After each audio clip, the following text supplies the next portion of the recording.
আমরা দ্বাদশ শ্রেণীর জন্য ইতিহাস বিষয়ে প্রথম অধ্যায়ের বিভিন্ন বিষয়ের আলোচনা শুরু করেছি। প্রথম অধ্যায়ের বিষয় অতীতকে স্মরণ। তো এই অধ্যায়ে ইতিমধ্যে বেশ কয়েকটা ভিডিও ক্লাস আমরা নিয়েছি। আজকে এই অধ্যায়ের যে বিষয়টি নিয়ে আলোচনা করব সেটা হলো স্মৃতিকথা বা মেমোরি।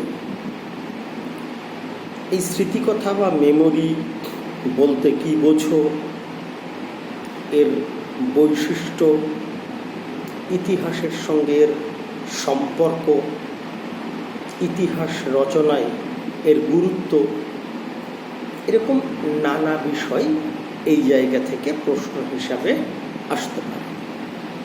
তো আজকের আলোচনায় আমরা চেষ্টা করব স্মৃতিকথার সংজ্ঞা এবং বৈশিষ্ট্যটুকু অন্তত আলোচনা করব। তো আমি প্রথমেই একটা বিষয় একটু তোমাদেরকে স্মরণ করিয়ে দেব যে ইতিপূর্বে তোমরা বায়োগ্রাফি, অটোবায়োগ্রাফি এই কথাগুলো শুনেছ। বায়োগ্রাফি জীবনী, অটোবায়োগ্রাফি আত্মজীবনী। তো আমার মনে হয় এই বায়োগ্রাফি অটোবায়োগ্রাফির সঙ্গে স্মৃতিকথারও একটা মিল আছে। তো এখানে অটোবায়োগ্রাফি এবং বায়োগ্রাফি এর কথা কেন বললাম, আসলে আত্মজীবনী বা জীবনী এই ধরনের গ্রন্থগুলো কিন্তু কখনো যে ব্যক্তির জীবনী লেখা হচ্ছে সে রচনা করে, কিংবা কখনো তার কাছ থেকে শুনে অন্য কেউ রচনা করে। কিন্তু আসলে বিশেষ কোনো ব্যক্তির স্মৃতি থেকেই কিন্তু এই কথাগুলো আসে এবং তার কথার ভিত্তিতেই অতীত সময়ের বা সেই ব্যক্তির যার স্মৃতিকথা বা যার বায়োগ্রাফি, বায়োগ্রাফি রচিত হচ্ছে, তার অতীত স্মৃতি থেকেই কিন্তু আমরা সবটা রচনা করি। এবার আমি বায়োগ্রাফি, বায়োগ্রাফি এই ধারণার সঙ্গে তোমরা পরিচিত, সেজন্যই তার সঙ্গে এই স্মৃতিকথার বিষয়টার একটা মিল আছে এবং সব ক্ষেত্রেই ইতিহাস রচনায় এই ধরনের গ্রন্থগুলি বিশেষ সহায়তা করে। সেই জন্য একটা তুলনামূলক কথা বললাম। এবার চলে আসি স্মৃতিকথা আসলে কি। স্মৃতি এক ধরনের মননশীল মানুষের মানসিক শক্তি। এই স্মৃতির ব্যক্তি বিশেষে কারোর স্মৃতি খুব প্রবল, কারোর দুর্বল। কিন্তু সাধারণত ইতিহাস রচনায় আমরা যে বিশেষ বিশেষ ব্যক্তির স্মৃতিকথা প্রাসঙ্গিকভাবে বিবেচনা করি, তারা অধিকাংশ ক্ষেত্রেই তাদের অতীত স্মৃতিচারণে অত্যন্ত দক্ষ। তো তাদের স্মৃতিতে অতীত দিনের অনেক ঘটনা জমা থাকে এবং এই স্মৃতিগুলির মধ্যে তার জীবনের বিশেষ বিশেষ স্মৃতি সারা জীবন তার মনে থেকে যায়। এটা তোমার আমার ক্ষেত্রেও, মানে সাধারণ মানুষের ক্ষেত্রেও হয় যে কিছু কথা আমরা কখনো ভুলি না। তো এইসব অতীত ঘটনার মৌখিক প্রচলন হয়তো আমার তোমার ক্ষেত্রে থাকে, কেন আমার তোমার অতীত দিনের কোনো স্মরণ করা কথা বংশ পরম্পরায় হয়তো শুনেই আমাদের মনে রাখতে হবে। কিন্তু বিখ্যাত বিখ্যাত ব্যক্তির এই স্মৃতিচারণ শুধুমাত্র মৌখিক না থেকে কখনো কখনো তার লিখিত রূপ দেওয়া হয়। সেটাই হচ্ছে স্মৃতিকথা। ইতিহাসের একটা গুরুত্বপূর্ণ উপাদান। তাত্ত্বিকভাবে বলা যায় মানুষের স্মৃতিতে অতীত দিনের অনেক কিছুই সঞ্চিত থাকে। অতীতের সেই ফেলে আসা ইতিহাস সমৃদ্ধ সঞ্চিত যে ঘটনা, তা মানুষের জীবনকে জানতে বিশেষভাবে সাহায্য করে।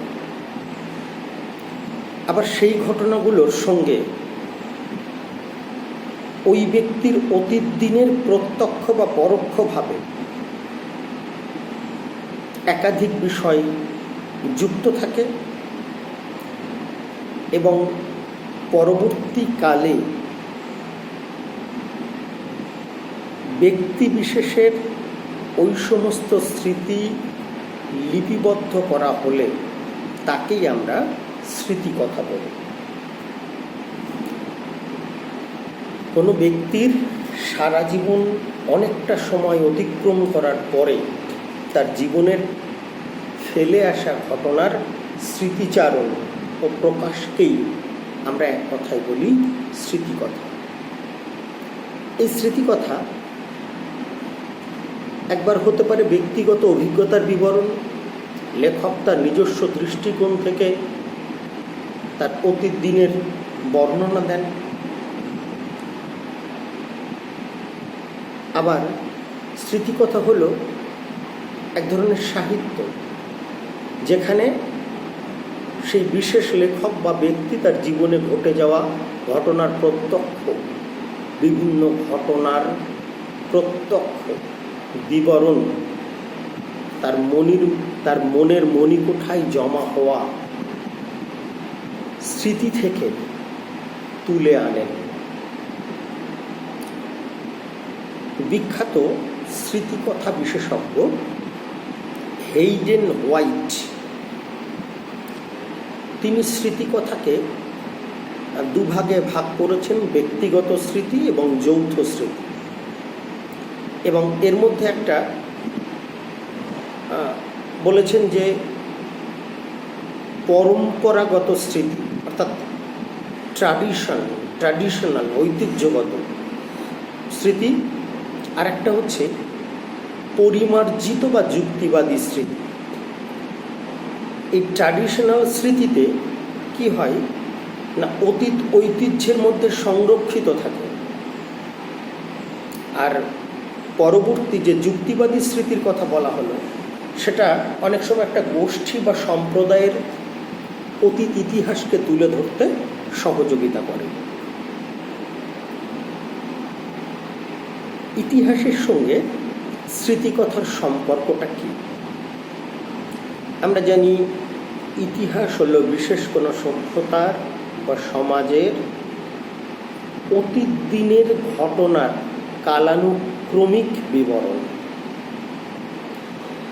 সেই দিক থেকে স্মৃতিকথা ইতিহাসের বিশেষ উপাদান হিসাবে চিহ্নিত, কারণ স্মৃতিকথার মধ্যেও ওই অতীত দিনের কথার একটা বিবরণ থাকে এবং অনেক সময় হয়তো সেটা ধারাবাহিকভাবেই থাকে, যেখানে কিনা যিনি স্মৃতিকথা লিখছেন তার কথা, তৎকালীন সময়ের সাধারণ মানুষের কথা, যিনি লিখছেন তার পারিপার্শ্বিক সমকালীন পরিমণ্ডলের কথা, এবং সেই প্রসঙ্গে তৎকালীন রাজনৈতিক, আর্থিক, সামাজিক, ধর্মীয় নানা ধরনের ব্যাখ্যাও কিন্তু উঠে আসে। আর ইতিহাস ওই স্মৃতিকথা থেকে নানা রকম তথ্য সংগ্রহ করে ইতিহাস রচনা করতে পারে। আবারও বলি খুব সংক্ষেপে,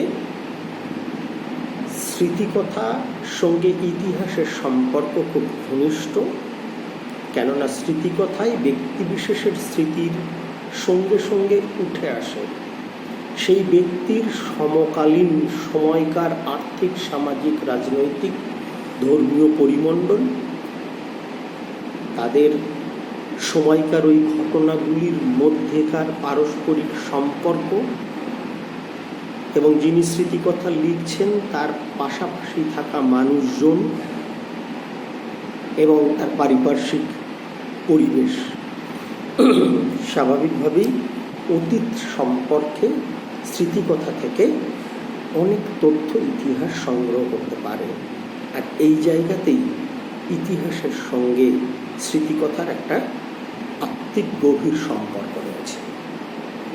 এবার আমরা আসি খুব সহজ কতগুলো বিষয়, যে স্মৃতিকথার বৈশিষ্ট্য কী। অবশ্যই স্মৃতিকথা অতীত দিনের ঘটনার প্রত্যক্ষ বর্ণনা। বহু বছর পরে লেখক তা হুবহু আমাদের সামনে তুলে ধরে। তবে স্মৃতিকথা হচ্ছে অতীতের প্রত্যক্ষ অভিজ্ঞতা। দ্বিতীয় বৈশিষ্ট্য কি, স্মৃতিকথার মধ্যে কিন্তু যদি কেউ অনেস্টলি স্মৃতিকথা বলে বা লেখে, তার মধ্যে কিন্তু কল্পনার কোনো জায়গা নেই। স্মৃতির মধ্যে বাস্তব ভিত্তি রয়েছে। কোনো ব্যক্তি তার প্রত্যক্ষ বা পরোক্ষ অভিজ্ঞতা যখন প্রকাশ করে, তখন সেই ঘটনার মধ্যে সত্যতা থাকে এবং তা ঐতিহাসিক ভিত্তিকে বা ঐতিহাসিক তথ্যকে আরও সুদৃঢ় এবং সমৃদ্ধ করে।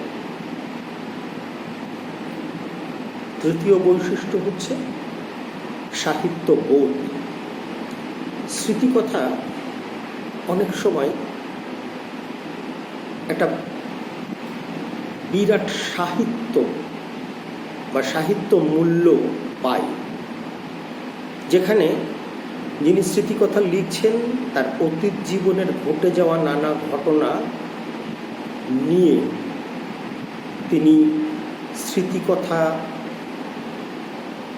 স্মৃতিকথার আকারে একটা সাহিত্য রচনা করেন। আর এই আত্মজীবনীগুলি আমাদের মতো সাধারণ পাঠকদের কাছে বিশেষ গুরুত্ব পায় এবং তার ইতিহাসের দিক থেকেও একটা বিশেষ গুরুত্ব বা মর্যাদা রয়েছে। আরেকটা বিষয় কি, স্মৃতিকথাতে একজন লেখকের সমস্ত জীবনের আলোচনা করা হয় না, বরং তার জীবনের বিশেষ কিছু গুরুত্বপূর্ণ ঘটনা, বিশেষ কিছু ঘটনা যা সুনির্দিষ্ট সময়ে ঘটেছিল এবং যেগুলো বেশি গুরুত্বপূর্ণ, সেই ঘটনাগুলির উপর গুরুত্ব দিয়েই কিন্তু স্মৃতিকথা লিখিত হয়। তার মানে উল্লেখযোগ্য ঘটনার উপস্থাপনই হচ্ছে স্মৃতিকথার একটা বড় বৈশিষ্ট্য। আর একটা কি না, স্মৃতিকথার মধ্য দিয়ে অনেক সময় আবেগ বা অনুভূতির প্রকাশ ঘটে। ব্যক্তি মানুষ যখন স্মৃতিচারণ করেন, তখন অবশ্যই সেটা আবেগ নিরপেক্ষ হয় না।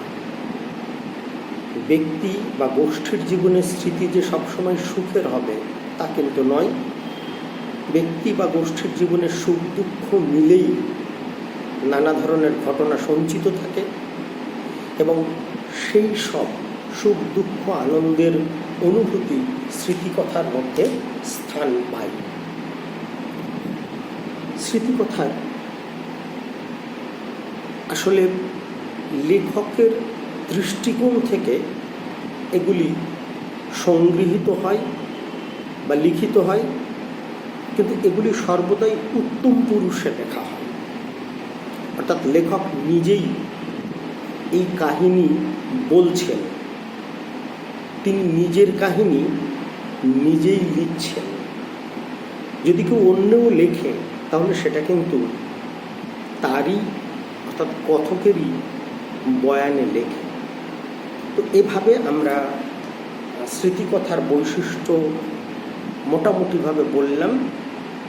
আর একবার বৈশিষ্ট্যগুলির সিনপসিস বলে দেওয়া যেতে পারে। স্মৃতিকথা হচ্ছে কোনো ব্যক্তি জীবনের প্রত্যক্ষ অভিজ্ঞতা।